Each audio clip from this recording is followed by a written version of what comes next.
Okay, we will solve this one. Convert 132 hours to days. Gagawin natin itong days, itong 132 hours. Okay, so yung conversion ng hours to days ay in 24 hours, that is equal to 1 day. Diba? So, ngayon, kopyahin muna natin yung 132 hours.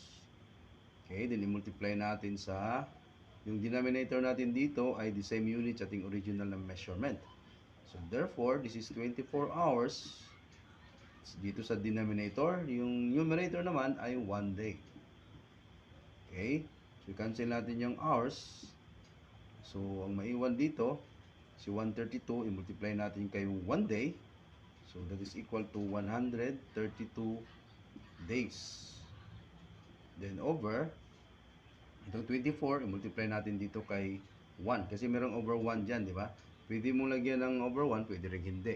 So, 1 times 24 is 24. Then, 132 days divided by 24, that is equal to 5.5 days. So, therefore, based sa choices natin, letter B is the correct answer.